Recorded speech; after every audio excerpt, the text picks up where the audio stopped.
Ayan, pinapalambutan natin ang ating baboy para sa ating diniguan. Kasi ang request nila ay karne ang ilagay. Ayan na yan, nagayat ko na ang ating baboy. Ng ating famous na diniguan. Siyempre, minana kay nanay.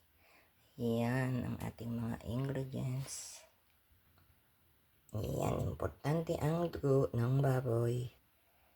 Pinakuluan na natin ang ating baboy. And then, meron tayong bawang, sibuyas, laurel, siling mahaba.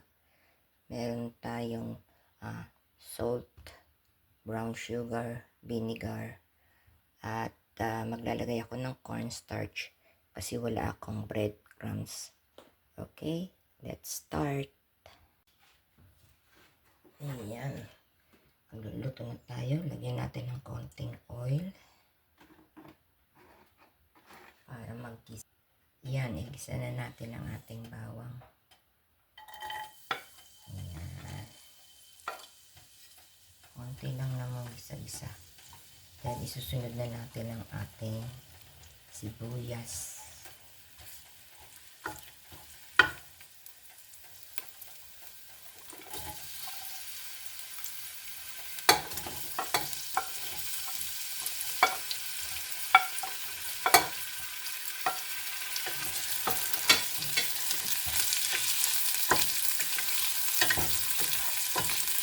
Konting gisa-gisa lang sa sibuyas at bawang. Susunod na natin ang ating baboy.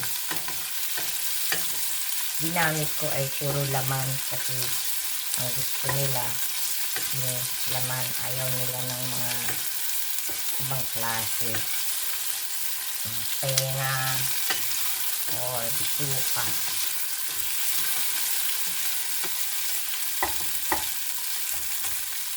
Ngayon, ilagay na natin ang ating baboy.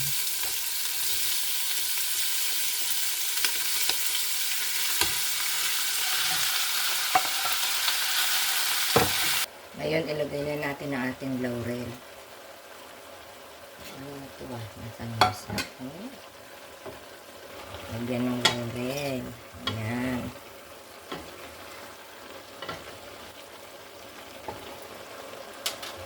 Hayaan natin kumulo ng kumulo sa suka.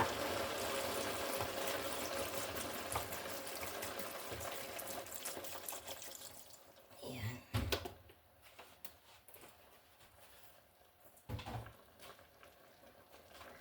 At atin lang takpan. Ayan.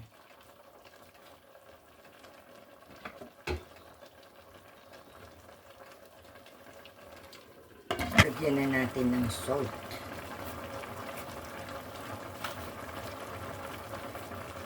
Ayan. Ayun, lalagyan na natin ng dugo. Sasalain ko.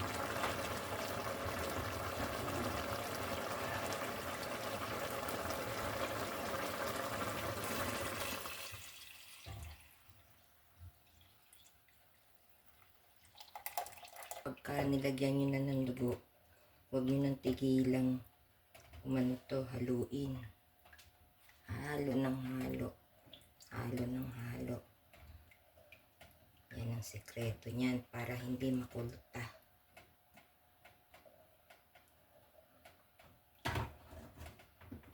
Kumulo yan. Huwag tigilan. Diyan ako nangangawit noon. Kung magluto kami, isang talyase. So, sige ang halo ko. Halo lang ako ng halo noon.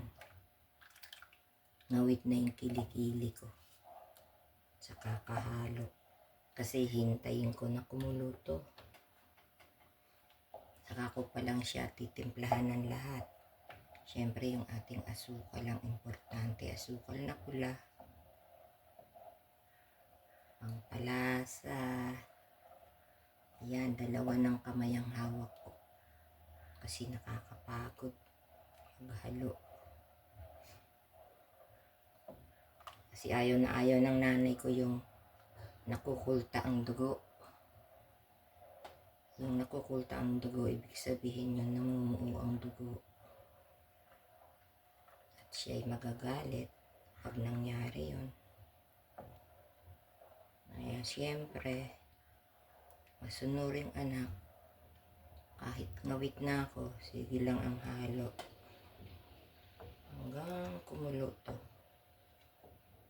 Kaya hintayin natin munang kumulo. Pagkatapos niyan okay na siya. Titimplahan na natin. Nakakapagod ano? Ang ginagamit nga pala naming dugo dito, frozen. Nabibili na. Kaya, bumibili kami ahead of time. Kaya ganoon. Yan, sige ang halo. At kumukulo na. Ngayon ilalagay na natin yung ating long sili. Yan. At atin ang titimplahan yan. Low heat na lang ang gagawin nyo. Mag low heat kayo. Yan, kumukulo na. Kasi pag hindi nyo ni low heat yan, ang nangyayari niya ng ating dugo ay magbabubbles at aapaw. Taranta kayo. Tataranta kayo. Kaya, timplahan na natin. Yan, dalagyan ko na yan ng sugar, syempre. Pero tatanggalin ko muna yung kanyang mga bubbles. Yan, tatanggalin ko muna yan.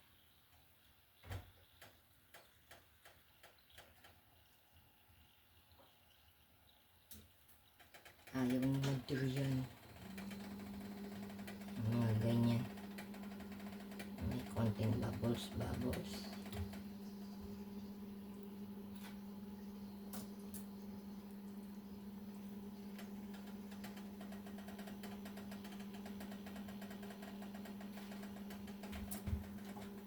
lalagyan na natin ang ating brown sugar.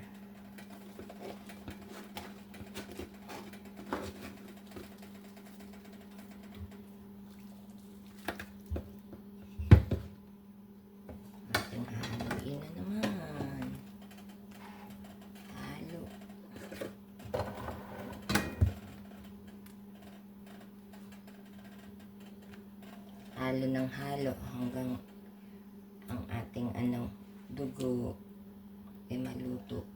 Ang karne nito ay malambot na anyway. Kapag ang nilagay niyong sili ay lumambot na o luto na, it means ang inyong diniguan ay luto na rin. Yung kanyang dugo ay luto na. At tikman nyo na lang ang lasa. Yung sa gusto nyong panlasa. Timplahan. Ayan, malapit nang maluto yan. Tignan nyo ang sili. Hindi pa siya luto. Hindi pa siya ganun kalambot.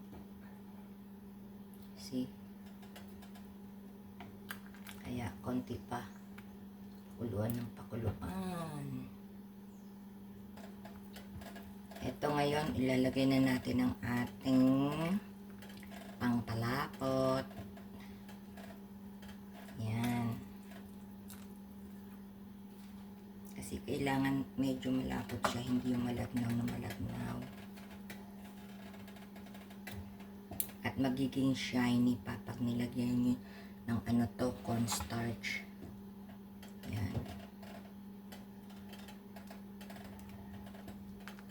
Tingnan nyo, biglang lumapot siya, oh.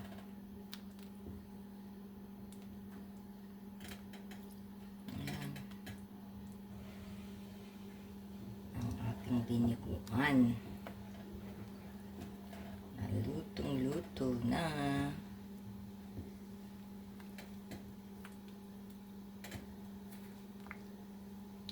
Pakulo lang to. Luto na yan. Biglang nag-shiny ang ating diniguan. Oh. Tingnan nyo.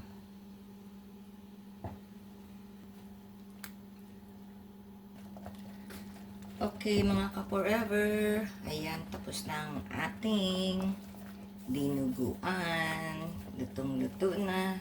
Thanks for all my subscribers. Love you guys. Bye-bye. Bye-bye. Thanks to all my subscribers. Love you guys. Bye-bye.